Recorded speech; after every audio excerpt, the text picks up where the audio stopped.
Non, il faut maintenant, il faut les ôter. Ah, okay, il faut les ôter maintenant. Ja, put this out now. Nicht zu weit hinten, dass man da geht. Change pas de sens.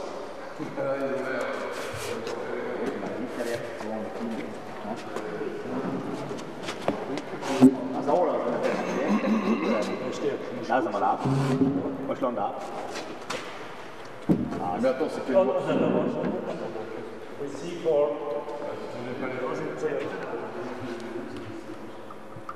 T'arrives à un truc, c'est carrément mort, quoi. Et c'est ça que j'aimais bien, c'est les pattes, les racines qui viennent.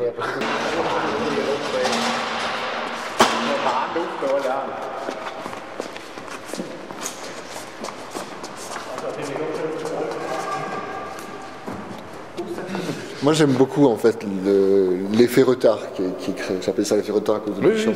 Mais le fait que le public tombe sur un espace vide et qu'il nous voit l'œuvre qu'après, je trouve ça un peu d'attente qui est créée. Si tu veux, cette décision elle a eu lieu quand on a visité le lieu ensemble il y a un an.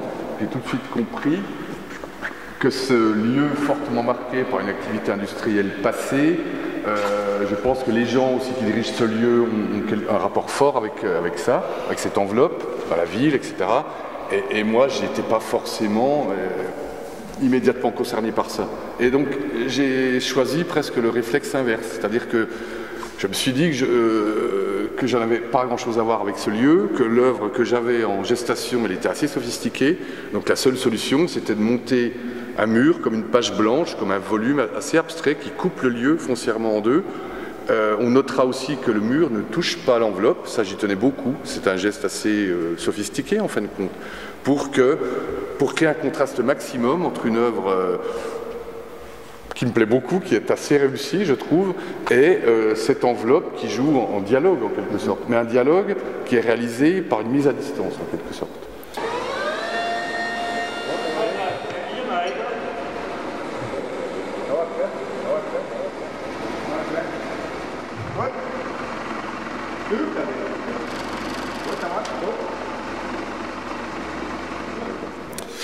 Et ce mur blanc, il est un petit peu comme une surface de projection, un espace de représentation. Et quand on découvre l'installation, l'œuvre, pour moi c'est une installation, c'est un ensemble. Oui, c'est l'installation. Quand on découvre cette œuvre, on est à la fois dans une représentation du paysage, même si elle est très abstraite, et puis dans des films précis.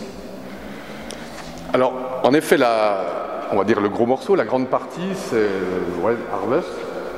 Parce que j'avais l'idée de ce projet qui était là depuis un moment.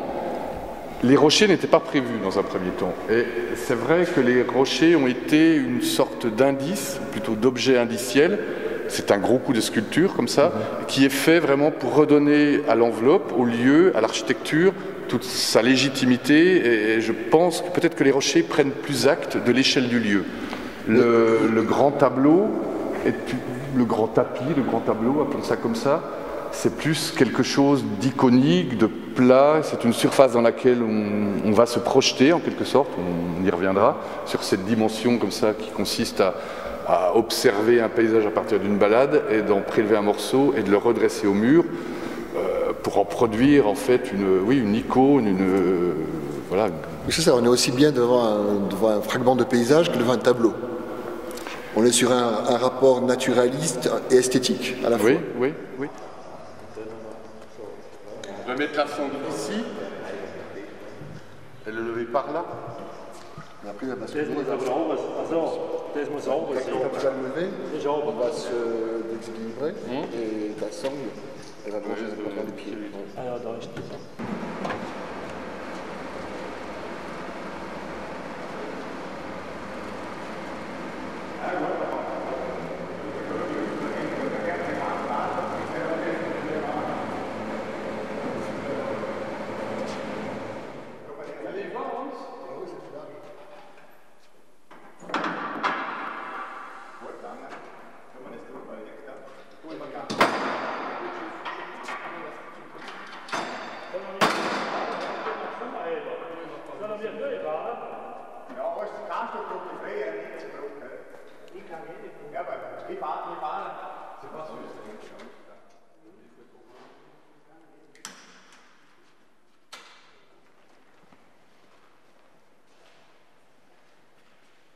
il y a aussi deux façons de le regarder, en fin de compte.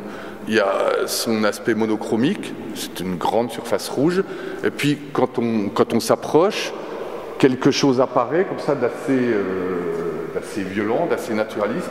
On perçoit tout à coup, ces racines sont comme des pieds arrachés. Des pieds arrachés, quelque chose qui tend à s'agripper à la terre, à force. C'est assez violent en fin de compte. Alors qu'avec un peu de distance, on a quelque chose d'assez sophistiqué, d'assez somptueux en quelque chose. Voilà. Alors je dirais, si on se recule, on est proche de quelque chose d'une dimension ornementale. On peut essayer. On peut essayer, on va le faire. Une dimension ornementale, et quand on s'approche, quelque chose en effet apparaît dans le détail, c'est beaucoup plus cruel en quelque sorte. Voilà. Je dirais que c'est cruel. Est-ce qu'il y a un rapport avec le titre, le Red Harvest d'Achel Hamet, qui décrit cette société traumatisée par la criminalité, par la compromission Pas immédiatement, simplement dans ce titre il y a quelque chose d'évocateur comme ça, d'assez large en quelque sorte, et ça m'arrangeait beaucoup. Moi le rouge, pourquoi le rouge? Je pense que j'avais envie de dramatiser ce sol, cette sorte de désert en quelque sorte. C'est un sol cultivé, mais le maïs en plus c'est une plante qui pompe le sol d'une façon assez tenace en quelque sorte. Et donc le rouge était pour moi une sorte de signal. Après on peut y voir quelque chose de social aussi, c'est une culture intensive, il y a beaucoup de choses comme ça, mais le rouge est pour nous tous, il y a un rapport au danger, au signal, voilà. Oui, et puis c'est aussi très somptueux, voilà, il y a quelque chose justement,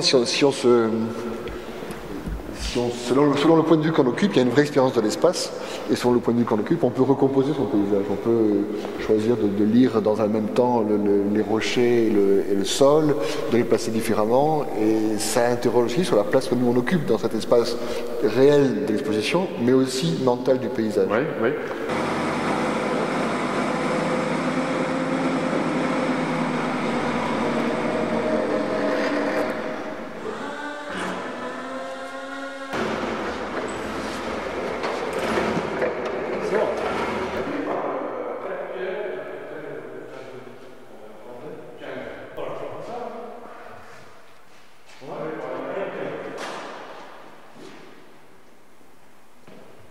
J'ajoute aussi que les rochers c'est des moulages qui sont réalisés en papier mâché, en pâte à papier.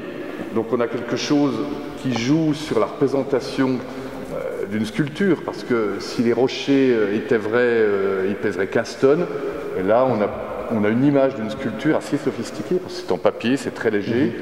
Et c'est à la fois d'une chromie comme ça assez délicate, qui joue avec la couleur du lieu, et tout ça est entièrement faux en quelque sorte. Alors je ne pense pas que la dimension du leurre joue complètement. Je dirais qu'à la place du leurre, moi je préfère comme ça l'image d'une chose, c'est-à-dire qu'on est en face de quelque chose de vrai, mais c'est une représentation d'une chose.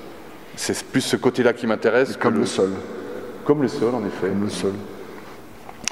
Et du coup, tu considères finalement le paysage comme un lieu commun, un ensemble de signes qui sont récupérables. Est-ce que cette façon de travailler avec des signes, avec un langage, on peut transposer cette réflexion sur une définition de l'art aujourd'hui? C'est vrai qu'au bout d'une vingtaine d'années de travail, j'ai constitué une sorte de grammaire, alors que ce soit les maquettes, que ce soit les labours, que ce soit les moulages d'arbres.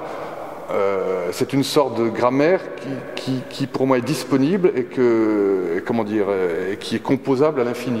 J'ai plus de problème avec l'échelle, je peux poser une maquette à côté d'une chose échelle 1, c'est pas de problème.